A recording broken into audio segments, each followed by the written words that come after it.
हाँ भाई, good morning बच्चों। तो बेटा क्लास 12 हम क्या कौन सा चैप्टर कर रहे थे? हम इवोल्यूशन चैप्टर कर रहे थे। और इवोल्यूशन चैप्टर के अंदर हमने कितना कर लिया था? हमने कर ली थी जो थ्योरीज दी है इवोल्यूशन की, मतलब theories of origin of species की, मतलब लाइफ कैसे बनी है। ये डिफरेंट साइंटिस्ट्स ने, डिफरेंट पर्सन्स ने अपनी अलग अलग थ्योरी दी थी। उसके अंदर हमने देखा था कि किसने क्या थ्योरी दी, क्या क्या एक्सपेरिमेंट किए। उसमें से बेटा थ्योरी ऑफ केमिकल इवोल्यूशन हमने की थी, जो हमारी मोस्टली या फिर जो सबसे ज्यादा एक्सेप्टेड थ्योरी थी वो क्या थी बेटा? आपकी थ्योरीज ऑफ केमिकल इवोल्यूशन। तो हमने theories of origin of species तक तो कर लिया था बेटा। तो उसके बाद आज हम स्टार्ट करेंगे एविडेंसेस ऑफ इवोल्यूशन। क्या? एविडेंसेस ऑफ इवोल्यूशन मतलब क्या है कि इवोल्यूशन के सबूत क्या हैं। जैसे कोई आपने सीआईडी वगैरह देखा हो, उसमें क्या होता है कि कोई घटना हो जाती है तो उसके बाद क्या होता है कि सबूत इकट्ठे किए जाते हैं। वैसे बेटा इवोल्यूशन के भी कुछ सबूत देखने को मिले कि हाँ इवोल्यूशन हुआ है। तो आज का बेटा हमारा टॉपिक क्या है? Evidences of evolution. इसमें बेटा हमको 5 टाइप के एविडेंसेस देखने को मिलेंगे। कौन से? Palaeontological evolution, homologous and analogous organ, embryological evidence और नेचुरल सिलेक्शन, एंड लास्ट है आपका बेटा आर्टिफिशियल सिलेक्शन। ये आज के लेक्चर में आपको कवर कर रहे हैं। तो देखो सबसे पहले स्टार्ट करते हैं बेटा हम कहां से? पैलेंटोलॉजिकल इवोल्यूशन से। देखो पैलेंटोलॉजिकल इवोल्यूशन का मतलब क्या है? पैलेंटोलॉजी क्या होती है बेटा? Study of fossils. क्या? Study of fossils. अब आप कहोगे कि फॉसिल क्या होते हैं बेटा? तो फॉसिल होते हैं बेटा preserve remains of the organism. मतलब मान लो 100 साल पहले, 1000 साल पहले, 2000 साल पहले जो ऑर्गेनिज्म थे हमने देखे तो नहीं, खुद तो देखे ही ना। 2000 साल पहले हो, 20-20 साल के, 17-17, 15-15 साल के आप खुद ही होगे। तो उसमें क्या है, हमको ऐसे क्या सबूत मिले? इसने कहा preserve remains of the organism, मतलब जो पहले ऑर्गेनिज्म थे उनका कुछ बचा कुचा अगर मटेरियल बच गया हो तो क्या मटेरियल बच सकता है? मान लो जैसे बोन है, कोई हड्डी, आपको पता है हड्डियां क्या होती है? इंडेस्ट्रक्टिबल होती है, वो इजिली डिस्ट्रक्ट नहीं होती है, इजिली खत्म नहीं होती है। तो क्या पता कोई हड्डी का टुकड़ा मिल जाए, किसी का फिकल मटेरियल, वेस्ट मटेरियल मिल जाए, या फिर किसी, मान लो कोई जंगल वगैरह है जहां पे कोई लिविंग ऑर्गेनिज्म आज के टाइम में नहीं है। मतलब जैसे कोई भारी जंगल लगा लो, घने जंगल लगा लो, वहां पे क्या है, किसी जानवर के पैरों के निशान मिल गए और वो हम रिकॉग्नाइज कर पा रहे हैं कि उस जानवर के या फिर उस स्पीसीज से मिलते जुलते वो पैरों के निशान हैं। तो उन्हीं सभी को हम क्या बोलते हैं बेटा? फॉसिल्स। मतलब पैलेंटोलॉजिकल इवोल्यूशन क्या हो गया? पैलेंटोलॉजिकल एविडेंसेस क्या हो गए? वो एविडेंसेस जो फॉसिल्स के बेसिस पे हमको मिलते हैं। फॉसिल्स आपको समझ में आ ही गया कि किसी पुराने ऑर्गेनिज्म का, चाहे वो 100 साल पुराना हो, चाहे 1000 साल पुराना हो, किसी की कोई हड्डी का टुकड़ा मिल गया, कोई वेस्ट प्रोडक्ट मिल गया, या फिर कोई पैरों के निशान मिल गए। पैलेंटोलॉजिकल इवोल्यूशन के अंदर ही बेटा आपका एक और टॉपिक आएगा, मिसिंग लिंक। अच्छे से पढ़ लेना, काफी बार पीवाईक्यू आया है। इसमें क्या है बेटा?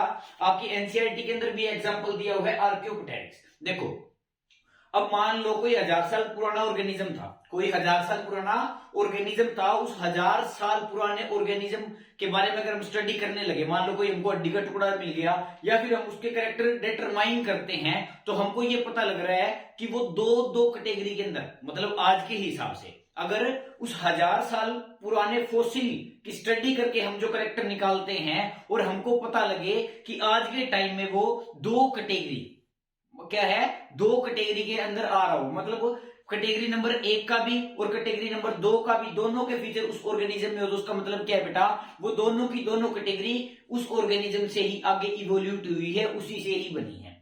एग्जाम्पल के हेल्प से आपको अच्छे से समझ में आ जाएगा। देखो मिसिंग लिंक यहां पे क्या ले लिया बेटा? आर्कियोप्टेरिक्स। क्या ले लिया? आर्कियोप्टेरिक्स, जो आज के टाइम में एग्जिस्ट नहीं करता। उसके अंदर हमने क्या देखा बेटा कि आर्कियोप्टेरिक्स की जब स्टडी की तो पता चला कि आर्कियोप्टेरिक्स के अंदर आज के टाइम के रेप्टाइल, जो आपके रेप्टाइल्स होते हैं, उनके भी कुछ कैरेक्टर्स हैं, और आर्कियोप्टेरिक्स के अंदर आज के टाइम के जो बर्ड्स हैं उनके भी कुछ कैरेक्टर हैं। जैसे आर्कियोप्टेरिक्स में बेटा जब उसकी स्टडी की तो पता चला कि उसके अंदर बोन्स न्यूमेटिक नहीं थी, मतलब जो बोन्स अंदर से होलो थी वो नहीं थी। दूसरा बेटा उनके पास क्या थे? जोस थे, जमाने थे, और उनके अंदर क्या थे? दांत थे। तो मतलब जो आर्कियोप्टेरिक्स होते थे उनके अंदर जोस विर्टिज था। तो ये दो फीचर तो बेटा आपको किससे मिल रहे हैं? रेप्टाइल से। लेकिन देखो कुछ फीचर जैसे रेप्टाइल में नहीं होते, लेकिन पता चल रहा है स्टडी के अकॉर्डिंग कि आर्कियोप्टेरिक्स में थे। मतलब आर्कियोप्टेरिक्स के अंदर रेप्टाइल्स के फीचर भी थे और किसके थे, बर्ड्स के भी थे। बर्ड्स के कौन से फीचर थे बेटा, जैसे बीक, चोंच का होना। उनके अंदर सोच के देखो, आज के टाइम के पक्षियों में क्या है, चोंच है और उसके अंदर भी चोंच देखने को मिली, तो वो कौन सा कैरेक्टर हो गया, बर्ड्स का हो गया। दूसरा बेटा फेदर्स, जो आपके विंग्स वगैरह होते हैं बेटा, वो भी आर्कियोप्टेरिक्स के अंदर देखने को मिले थे।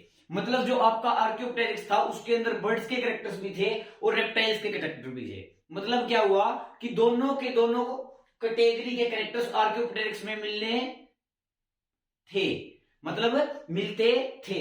अब आर्कियोप्टेरिक्स के अंदर इन दोनों ग्रुप के बेटा कैरेक्टर थे, तो उसका मतलब क्या हो गया कि आर्कियोप्टेरिक्स एक बीच का लिंक हो गया किस किसका, रेप्टिलियन फीचर और एवियन फीचर, मतलब बर्ड्स का और रेप्टाइल्स का। इसीलिए इसको बोला जाता है बेटा मिसिंग लिंक्स। मिसिंग क्यों बोला, क्योंकि वो जा चुके हैं, और लिंक क्यों बोला, क्योंकि उनके अंदर दोनों कैटेगरी के फीचर थे। तो उन्हीं दोनों कैटेगरी का लिंक क्या हो गया बेटा, आपका आर्कियोप्टेरिक्स।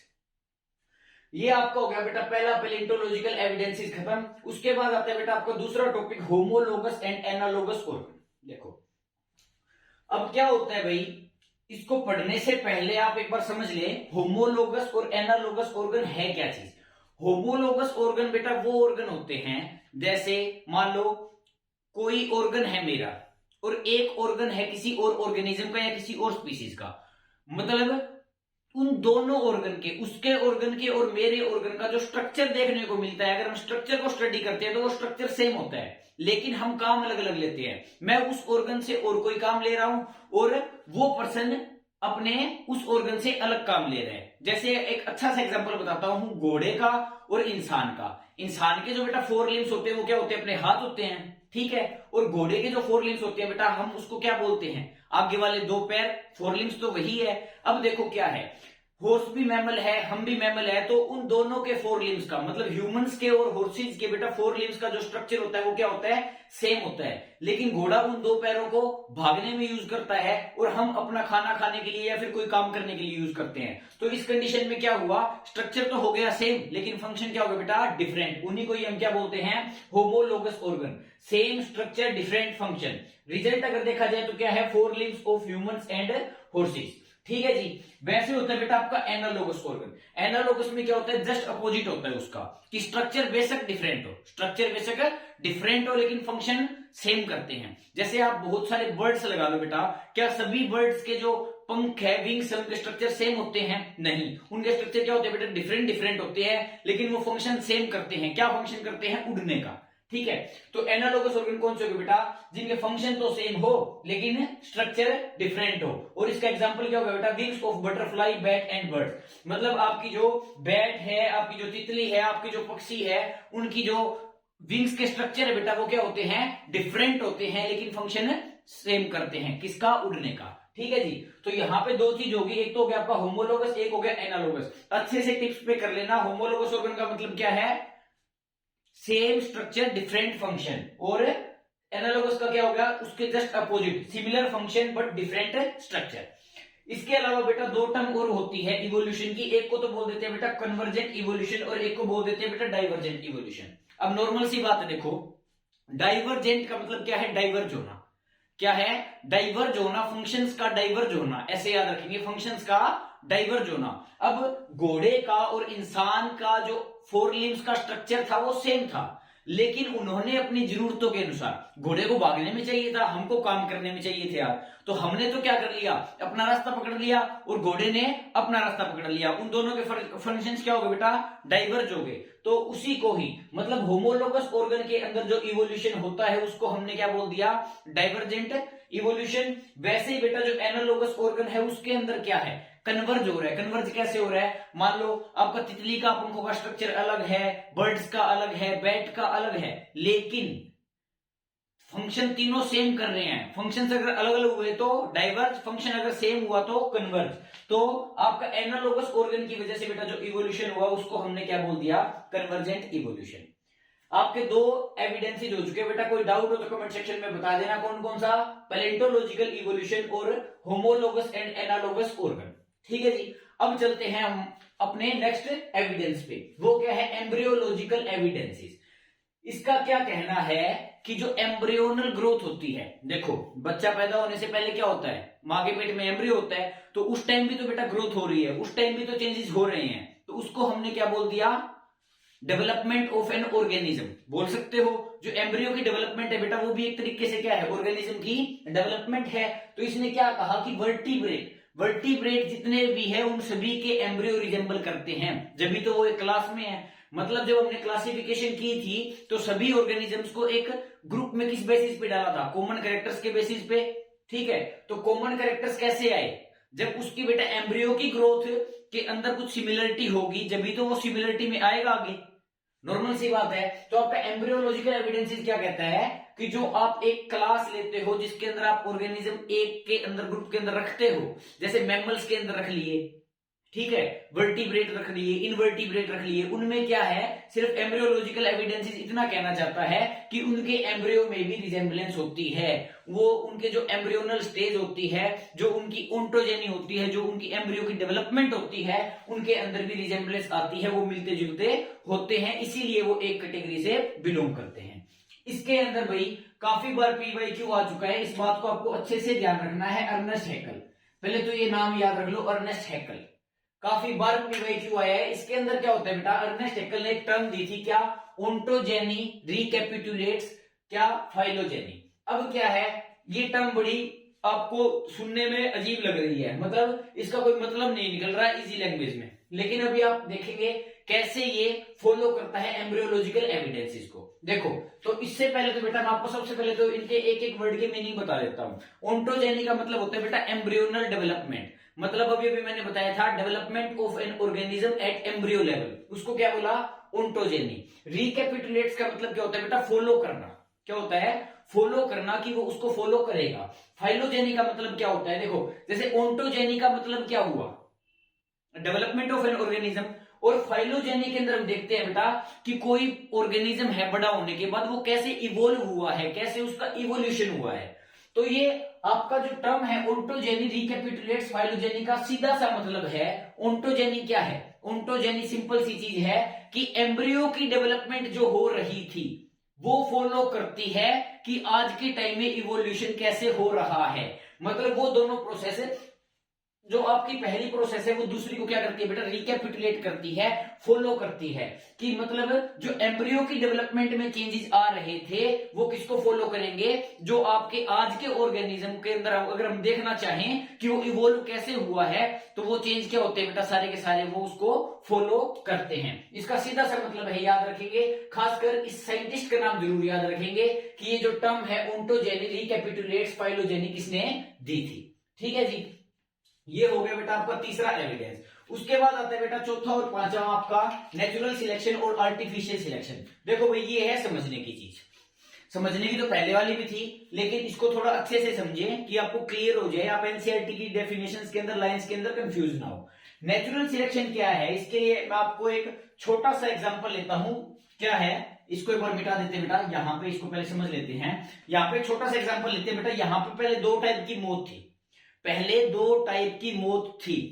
कैसे, एक तो थी बेटा व्हाइट मौत, जो दिखने में कैसी थी, सफेद कलर की, और एक थी बेटा मेलेनाइज्ड मौत। क्या थी, मेलेनाइज्ड मौत, जो देखने में कैसे कलर की थी बेटा, ब्लैक कलर की थी। एक बार सपोज कर लो ब्लैक हो गया, डार्क कलर की थी वैसे तो, ठीक है जी। एक होगी बेटा आपकी व्हाइट मौत, एक होगी मेलेनाइज्ड मौत। अब बात करते हैं हम इंडस्ट्रियलाइजेशन से पहले की, मतलब 1850 ईयर के अप्रोक्स की बात करते हैं, तो उस टाइम पे इंडस्ट्रियलाइजेशन कम थी, इंडस्ट्रीज कम थी बेटा, तो क्या था, पोल्यूशन कम था। इंडस्ट्रीज कम थी तो क्या था, पोल्यूशन कम था। पोल्यूशन कम था तो इन्वायरमेंट अपना क्या था बेटा, बिल्कुल सफेद था। क्यों, क्योंकि देखो जब इंडस्ट्रीज नहीं थी तो पोल्यूशन नहीं था, पोल्यूशन नहीं था तो वहां पे एक गैस नहीं थी इन्वायरमेंट के अंदर, जिसको हम बोलते हैं sulphur dioxide, sulphur dioxide SO2। बोला सर आप सल्फर डाइऑक्साइड के बारे में क्यों बता रहे हो, मैं इसलिए बता रहा हूं बेटा कि जब SO2 नहीं थी तो वहां पे लाइकन ग्रो करते थे, वहां पे लाइकन्स ग्रोथ करते थे। लाइकन्स कौन से कलर के थे, व्हाइट कलर के थे। तो जिसकी वजह से अपना जो इन्वायरमेंट है बेटा वो कैसा दिखता था, प्रैक्टिकली सोच के देखो। देखो अभी जैसे इंडस्ट्रियलाइजेशन नहीं है मान के चलो, और SO2 गैस नहीं है, SO2 गैस नहीं होगी तो वहां पे क्या होगा, लाइकेंस ग्रो करेंगे। क्यों, लाइकेंस SO2 की प्रेजेंस में मर जाते हैं। तो SO2 नहीं है, पोल्यूशन नहीं है, तो वहां पे क्या है, लाइकेंस है। लाइकेंस कौन सी कलर की है, व्हाइट कलर की है। ठीक है जी। तो अब सारा इन्वायरमेंट क्या है बेटा, समझने के लिए लिख रहे बेटा, सारा का सारा इन्वायरमेंट क्या है बेटा, व्हाइट है। क्या है, व्हाइट है। ठीक है जी, इन्वायरमेंट क्या हो गया, व्हाइट हो गया। अब इस व्हाइट इन्वायरमेंट के अंदर बेटा व्हाइट मोथ भी है और मेलेनाइज्ड मोथ भी है। क्या है बेटा, व्हाइट मोथ भी है और बेटा आपकी मेलेनाइज्ड मोथ भी है। यहां पे लिख दिया हमने मेलेनाइज्ड मोथ। ठीक है जी। उसके बाद क्या हुआ, बर्ड्स क्या करते हैं, खाते हैं मोथ को। ठीक है, अब सोच के देखो, वो टाइम है जब इंडस्ट्रीज नहीं थी। अब ऊपर पक्षी उड़ रहे हैं, उनको कौन से मोथ ज्यादा दिखेंगे। देखो इन्वायरमेंट भी क्या है, व्हाइट है, तो व्हाइट के अंदर व्हाइट दिखना क्या है, मुश्किल है। तो बर्ड्स क्या करेंगे, खा जाएंगे किसको, मेलेनाइज्ड मोथ को। तो यहां पे क्या लिख देंगे, eaten by birds, eaten by birds. तो आपकी कौन सी मोथ जिंदा बच गई बेटा, व्हाइट मोथ। तो इसको हमने क्या बोल दिया, सर्वाइव। क्या करेंगे बेटा, ये सर्वाइव करेंगे। बोला सर आपने टॉपिक तो स्टार्ट किया था नेचुरल सिलेक्शन, लेकिन आप ये सब क्यों पढ़ाए जा रहे हो। ये बेटा मैंने पढ़ाया इसीलिए ताकि आपको समझ में आ जाए नेचर सिलेक्ट कैसे करता है। अब देखो, पोल्यूशन हुआ, इंडस्ट्रीज हुई, लेकिन बर्ड्स ने तो नेचुरली खाया ना। क्यों, क्योंकि उसको व्हाइट दिखी नहीं। क्यों, क्योंकि इन्वायरमेंट क्या था, व्हाइट था। तो व्हाइट वाली सर्वाइव कर गई और ब्लैक वाली मेलेनाइज्ड वाली दिख गई, उनको बर्ड्स खा गए। तो बची कौन सी, सिर्फ व्हाइट मोथ। तो बेटा नेचर ने किसको सिलेक्ट किया, व्हाइट मोथ को। इसी को क्या बोलते हैं, नेचुरल सिलेक्शन। फिर उसके बाद की कहानी पे आ जाओ बेटा। जब 1915 की बात की जाए, जब 1915 की बात की जाए, तो 1915 में क्या हुआ बेटा, इंडस्ट्रियलाइजेशन काफी हद तक बढ़ गया था। इन्वायरमेंट है, पोल्यूशन हो गया था, SO2 गैस आ गई थी। तो मतलब 1915 के अंदर बेटा क्या हुई, आपकी इंडस्ट्रीज आई। इंडस्ट्रीज ने आपका क्या कोज किया बेटा, पोल्यूशन। क्या कोज किया, पोल्यूशन। पोल्यूशन की वजह से क्या हुआ बेटा, आपका SO2 गैस आ गई। SO2 गैस रिलीज की इंडस्ट्रीज ने। तो उस SO2 गैस की वजह से अभी मैंने बताया बेटा, जो लाइकन्स थे वो मर गए। लाइकन्स थे बेटा, वो मर गए। जब लाइकन्स मर जाएंगे तो आपका इन्वायरमेंट कैसा हो जाएगा बेटा, व्हाइट नहीं रहेगा। तो हम यहां पे क्या लिख देंगे, 1915 में आपके इंडस्ट्रियलाइजेशन की वजह से या फिर पोल्यूशन की वजह से जो आपका इन्वायरमेंट है बेटा, जो आपका इन्वायरमेंट है वो क्या हो गया, डार्क हो गया। कौन से कलर का हो गया, डार्क कलर का हो गया। क्यों, व्हाइट कलर का तो बचा नहीं बेटा। क्यों, क्योंकि वहां पे लाइकन से मर चुके थे। अब उस डार्क कलर के अंदर भी बेटा दोनों मोथ सर्वाइव करती थी। कौन कौन सी, एक तो बेटा आपकी व्हाइट मोथ। कौन सी, व्हाइट मोथ। और एक कौन सी बेटा आपकी मेलेनाइज्ड मोथ। कौन सी, मेलेनाइज्ड मोथ। ठीक है जी। अब डार्क कलर है, इन्वायरमेंट क्या है, डार्क है। तो अब बात बताओ, डार्क पे व्हाइट ज्यादा दिखेगा या डार्क पे डार्क ज्यादा दिखेगा। तो वहां पे दिखनी स्टार्ट कौन सी होगी बेटा, आपकी व्हाइट मोथ। क्यों, मेलेनाइज्ड वाली तो बेटा डार्क कलर की थी, तो डार्क कलर के अंदर वो छिप गई। तो ऊपर जो बर्ड्स थे उनको कौन सी मोथ विजिबल होगी, व्हाइट वाली। तो यहां पे इस कंडीशन में जो व्हाइट वाली मोथ है, ये कंडीशन है बेटा आपकी आफ्टर इंडस्ट्रियलाइजेशन, और ये आपकी टर्म है बेटा बिफोर इंडस्ट्रियलाइजेशन। ठीक है जी। तो व्हाइट मोथ पे हम क्या लिख देंगे, ईटन बाय बर्ड्स। और आपकी जो बेटा मेलेनाइज्ड मोथ है उस पे क्या लिख देंगे बेटा, हम सर्वाइव। क्या लिख देंगे, सर्वाइव। तो इसका सीधा सा मतलब है बेटा, बिफोर इंडस्ट्रियलाइजेशन नेचर ने किसको सिलेक्ट किया, व्हाइट मोथ को। आफ्टर इंडस्ट्रियलाइजेशन जब आपका एनवायरमेंट डार्क हो गया या पोल्यूशन आ गया, तो नेचर ने किसको सिलेक्ट किया, मेलेनाइज्ड मोथ को। तो इसको बोलते हैं नेचुरल सिलेक्शन, की नेचर कैसे सिलेक्ट करता है। ठीक है जी, ये हो गया आपका कंप्लीट। उसके बाद बेटा आपका लास्ट बच गया, इसका स्क्रीनशॉट ले लो या फिर नोट कर लो। स्क्रीनशॉट ले लो, वही एक बार मैं साइड में हट जाता हूं, उसके बाद अपने नोट्स बना लेना, फिर मैं आगे आपको समझाता हूं। ठीक है जी। इसके बाद बात करते हैं बेटा हम किसकी, हम बात करेंगे आर्टिफिशियल सिलेक्शन की। देखो नॉर्मल सी बात है, आर्टिफिशियल क्या होता है, मैनमेड। किसको बोलते हैं, मैनमेड को।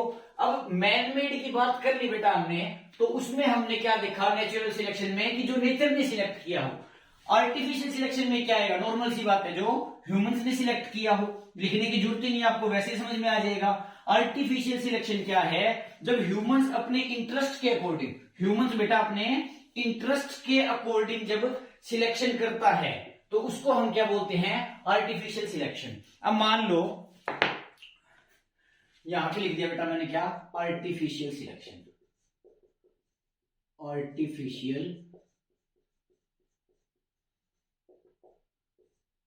सिलेक्शन।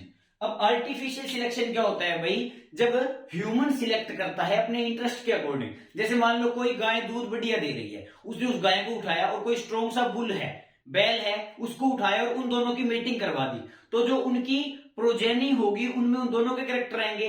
मतलब जो उनको हाइब्रिड मिलेगा, जो ह्यूमंस को बेटा हाइब्रिड मिलेगा, वो क्या मिलेगा, उसके इंटरेस्ट का मिलेगा। उसने एक ऑर्गेनिज्म भी अपने इंटरेस्ट से उठाया और दूसरा ऑर्गेनिज्म भी बेटा अपने इंटरेस्ट से उठाया। तो यहां पे सिलेक्शन किसने किया, मैन ने। किसने किया बेटा, ह्यूमंस ने।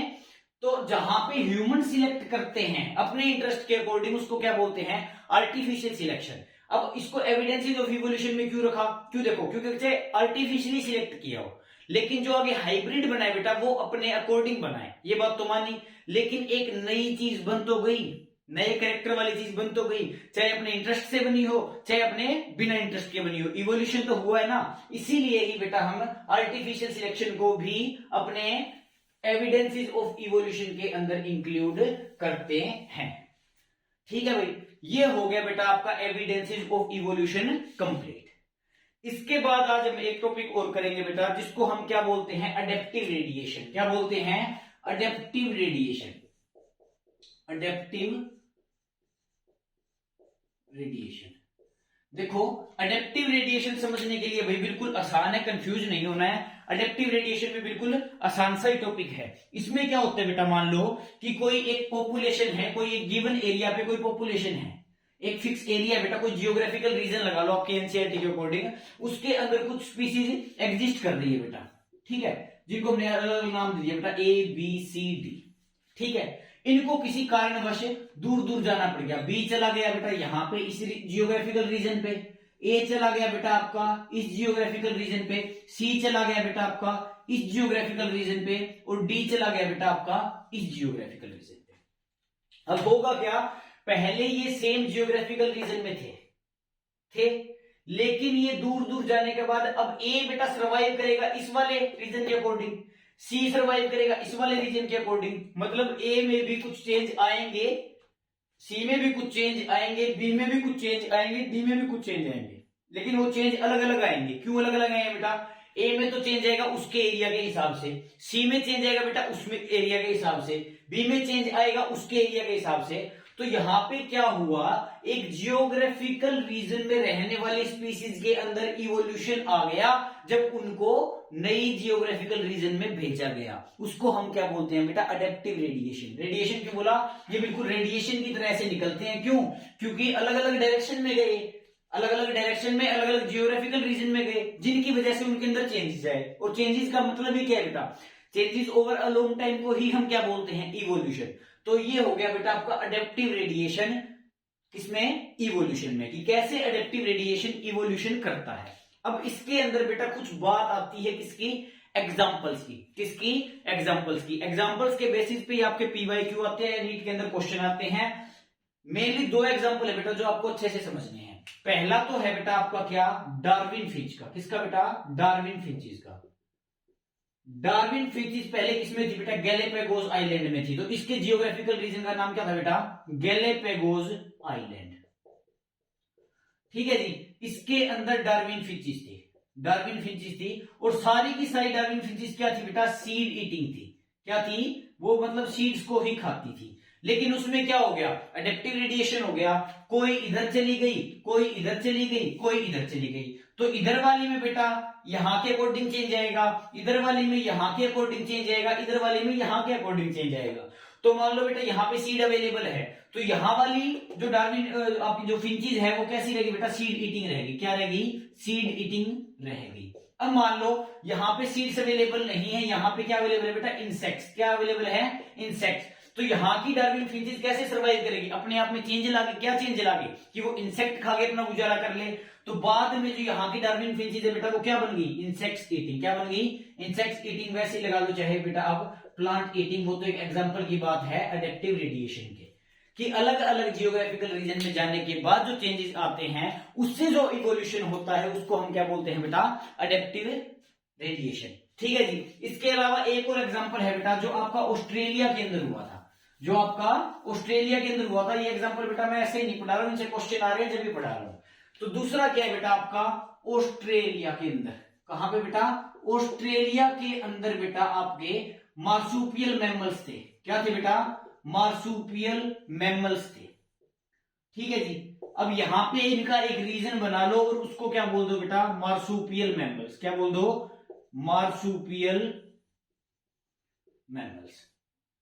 अब ये मार्सुपियल मैमल्स में बेटा रेडिएट हुए अलग अलग एरियाज के अंदर, जिनकी वजह से उसके अंदर क्या आ गया बेटा, अपना चेंजेस आ गए, अलग अलग स्पीसीज बना ली। अब मार्सुपियल मैमल से ऑस्ट्रेलिया के अंदर क्या क्या बना, जैसे बेटा आपका तस्मानियन वोल्फ लगा लो। जो आपका तस्मानियन वोल्फ है बेटा, वो किससे बना है, मार्सुपियल मैमल से, ड्यू टू अडेप्टिव रेडिएशन। जैसे आपका टाइगर कैट लगा लो बेटा, जैसे आपका कंगारू लगा लो, जैसे आपका कोआला लगा लो, जैसे आपका वोम्बेट लगा लो, जैसे आपका शुगर ग्लाइडर लगा लो। अब ये सारी स्पीसीज बेटा आज के टाइम में अलग अलग बनी हुई है, लेकिन ये बनी एक से ही है, किससे, मार्सुपियल मैमल से। क्यों बनी, अडेप्टिव रेडिएशन से।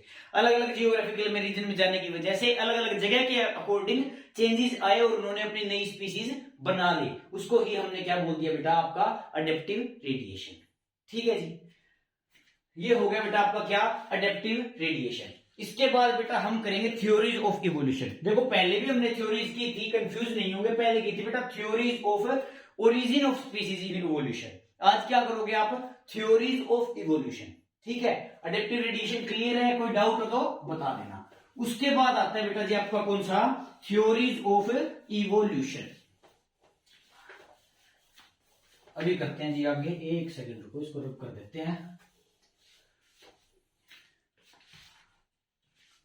अगला है बेटा आपका क्या, थ्योरी ऑफ इवोल्यूशन। इसके अंदर बेटा आपको दो थ्योरी पढ़नी है। जो आपकी पहली थ्योरी है बेटा, वो किसने दी थी, लेमार्क ने। किसने दी थी, लेमार्क ने, जो आज के टाइम पे हम एक्सेप्ट नहीं करते हैं थ्योरी। क्यों नहीं करते हैं वो बताता हूं। देखो ये थ्योरी किसने दी थी बेटा, आपकी लेमार्क ने दी थी, और इस थ्योरी का नाम था बेटा theory of inheritance. Theory of inheritance of, theories of inheritance of acquired characters. क्या बेटा, एक्वायर्ड कैरेक्टर्स। ठीक है जी, एक्वायर्ड कैरेक्टर्स कौन से होते हैं बेटा, जो हमने एक्वायर किए हमारे जन्म के बाद। जो जन्म के बाद हमने कैरेक्टर्स को अपने आप एक्वायर किया, उसको हम क्या बोलते हैं, एक्वायर्ड कैरेक्टर्स। तो लेमार्क ने क्या कहा, अब नॉर्मल सी बात आपने सुना भी होगा, आप अभी भी सुन लो, नहीं सुना तो क्या होता है, पहले ऐसे बोलते हैं कि जिराफ की गर्दन छोटी होती थी, लेकिन उसको पत्ते खाने थे, और पेड़ों की हाइट ज्यादा होनी थी। पेड़ों की हाइट ज्यादा होनी थी। कोई जिराफ है, उसको पत्ते खाने, उसकी गर्दन छोटी है, तो वो क्या करेगी, ऐसे गर्दन उठाएगी, कोशिश करेगी। मतलब क्या कोशिश करेगी, पत्तों को खाने की कोशिश करेगी, तो ऐसे गर्दन उठाए रखेगी। ऐसे गर्दन उठाए रखेगी, तो उसने क्या बोला अपने लेमार्क ने, कि उनकी गर्दन लंबी हो गई। ठीक है, यहां तक बात ठीक थी। यहां तक की जो उसने बात कही वो मानते भी हैं कि जन्म के बाद वही जिराफ ने ऐसे कर करके अपनी गर्दन लंबी कर ली, मान ली। लेकिन लेमार्क एक और बात कहता है, क्या, कि जब उसके बच्चे होंगे तो उनकी गर्दन ऑटोमेटिकली लंबी मिलेगी। लेकिन जो ये गर्दन का लंबा होना था, क्या था, एक्वायर्ड ट्रेट था। एक जनरेशन से दूसरे जनरेशन में, मतलब माँ बाप से बच्चे में कैरेक्टर जाना, दादा दादी से पापा की जनरेशन में कैरेक्टर आना, वो बात मान सकता हूं मैं। लेकिन वो कैरेक्टर्स कौन से होंगे, सिर्फ इनहेरिटेड कैरेक्टर्स। कौन से होंगे बेटा, इनहेरिटेड कैरेक्टर्स। कैरेक्टर्स को दो टाइप में क्लासिफाई किया जाता है, एक होते हैं आपके इनहेरिटेड कैरेक्टर्स, एक होते हैं बेटा एक्वायर्ड कैरेक्टर्स। इनहेरिटेड कैरेक्टर्स कौन से होते हैं, जो माँ बाप से या फिर एक जनरेशन से दूसरी जनरेशन में जा सकते हैं। और एक्वायर्ड कैरेक्टर कौन से होते हैं बेटा, जो एक जनरेशन से दूसरी जनरेशन में नहीं जा सकते, लेकिन जन्म होने के बाद वो ऑर्गेनिज्म अपने अंदर कोई कैरेक्टर लाता है, तो उसको एक्वायर्ड अपना कैरेक्टर कहते हैं। तब उसने जो जिराफ वाली बात की बेटा, कि वो गर्दन लंबी करते करते, मतलब पत्तों को खाने के लिए ऐसे ऊपर कर रहे थे, उनकी वजह से उनकी गर्दन लंबी हो गई, तो वो क्या है, एक्वायर्ड कैरेक्टर है। लेकिन लेमार्क क्या कहता था, कि वो कैरेक्टर्स अगली जनरेशन में पास हो जाते हैं, वो जनरेशन अगली जनरेशन में पास हो जाते हैं। तो वो जो थ्योरी थी लेमार्क की, वो आज के टाइम में बेटा नहीं मानी जाती। क्या होगा बेटा, नहीं मानी जाती। क्या लिख देंगे यहाँ पे हिंदी में, ताकि याद रहे, नहीं मानी जाती आज के टाइम में, आज के टाइम में। क्यों नहीं मानी जाती भाई? क्योंकि बिकॉज, अब थोड़ी सी इंग्लिश भी बोल लेते हैं, because acquired characters can not pass from one generation to next generation. Because acquired characters, because acquired characters can not pass from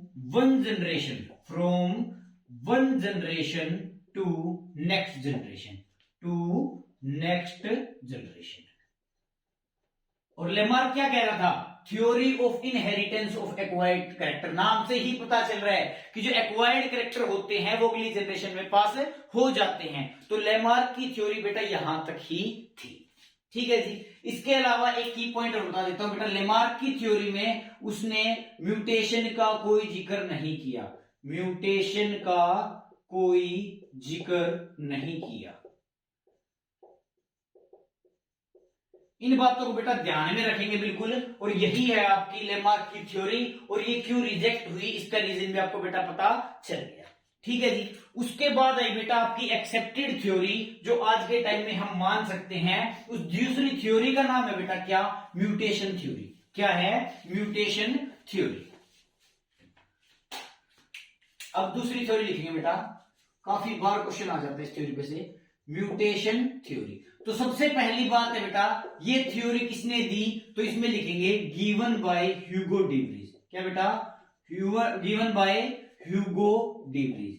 अच्छी तरीके से ये साइंटिस्ट का नाम याद रखेंगे, भूल नहीं जाएंगे। ठीक है जी। उसने क्या बताया? उसने म्यूटेशन का जिक्र किया। उसने कहा कि जो म्यूटेशन होता है वही इवोल्यूशन करता है। ये बात हम मान सकते हैं, क्योंकि म्यूटेशन क्या होता है बेटा? चेंज आता है जेनेटिक मटेरियल में। अब डीएनए किसी एक बेस पेयर में चेंज आ रहा है बेटा, उसको क्या बोला? म्यूटेशन। लेकिन अगर बेटा जेनेटिक मटेरियल में ही चेंज आ जाएगा तो नॉर्मल सी बात है, वो एक जनरेशन से दूसरे जनरेशन में पास कर सकता है। ये बात आपको भी अच्छे से समझ में आ गई होगी। तो इसीलिए इसकी थ्योरी बेटा क्या थी? वाइडली एक्सेप्टेड थी। अब जो बेटा म्यूटेशन होते हैं वो क्या होते हैं? रैंडम होते हैं। ऐसा नहीं होता कि फिक्स उनका पैटर्न होता है कि ऐसे ही म्यूटेशन होगा। तो म्यूटेशन के नाम पे आप क्या लिखोगे बेटा? रैंडम होते हैं। और वो क्या होते हैं? डायरेक्शन लेस होते हैं। उनकी कोई डायरेक्शन नहीं होती है, उनकी कोई डायरेक्शन फिक्स नहीं है कि ऐसे होगा ऐसे होगा। आई बात समझ में? तो इसने क्या कहा? Mutation causes evolution. क्लियर है भाई इतनी बात? इसके बाद आ जाओ बेटा, आपने शॉर्ट में समझ तो लिया, आपको समझ में आ गया होगा। इसके अलावा आप एक टर्म और देख लो जिसके ऊपर से क्वेश्चन आ सकता है। उस टर्म का नाम क्या है बेटा? आपका साल्टेशन। क्या है? साल्टेशन। साल्टेशन क्या कहता है बेटा? Single step large mutation. कि एक सिंगल स्टेप के अंदर बहुत ज्यादा म्यूटेशन आ जाए। Single step large mutation causes speciation. क्या है बेटा? सिंगल स्टेप, यहां पे लिख देंगे single step large mutation causes speciation. Speciation का मतलब क्या है बेटा? नई स्पीशीज का बनना। क्या मतलब है? नई स्पीशीज का बनना। अब ये नॉर्मल सी बात है, सोच के देखो, एक स्टेप में ही बहुत ज्यादा म्यूटेशन आ गई, बहुत ज्यादा चेंज आ गया, तो उससे क्या होगा? एक चेंज आया तो उसी ऑर्गेनिज्म के अंदर चेंज आ गया, थोड़ा सा और चेंज आया, थोड़ा और चेंज आ गया। लेकिन इसने कहा एकदम लार्ज म्यूटेशन हो गया, बहुत सारे चेंजेस आ गए, तो क्या होगा? एक नए ही टाइप का ऑर्गेनिज्म बन जाएगा। वो जो नए ही टाइप का ऑर्गेनिज्म बना है बेटा, वो पुराने वाले ऑर्गेनिज्म से, जो उसके पेरेंट है उससे तो अलग है, तो उसको हमने अलग से एक स्पीसीज का नाम दे दिया। क्यों? क्योंकि वो उससे बहुत ज्यादा अलग है। तो उसी चीज को, उस प्रोसेस को हम क्या बोलते हैं बेटा? साल्टेशन। कि सिंगल स्टेप में अगर लार्ज म्यूटेशन आ जाए तो क्या हो सकता है? स्पेशिएशन। और स्पेशिएशन का मतलब क्या होता है बेटा? आपका नई स्पीसीज का बनना। ठीक है जी। तो आज के लेक्चर में बेटा आपने एविडेंसेस ऑफ इवोल्यूशन कर लिए, आपकी थ्योरीज ऑफ इवोल्यूशन कर ली और एडेप्टिव रेडिएशन कर लिया। इसके बाद आपका आता है बेटा हार्डी-विनबर्ग प्रिंसिपल, वो हम कल के लेक्चर में करेंगे। अब तक के लिए आपको यहां तक बिल्कुल अच्छे से पढ़ के आना है, एनसीईआरटी से रीडिंग आउट करनी है, और अगर कोई डाउट हो तो कमेंट सेक्शन में बताना है। ठीक है जी। लेक्चर अच्छा लगा हो तो लाइक करो, शेयर करो, सब्सक्राइब करो। तो बाकी करते बेटा हम कल। ठीक है जी। Thank you.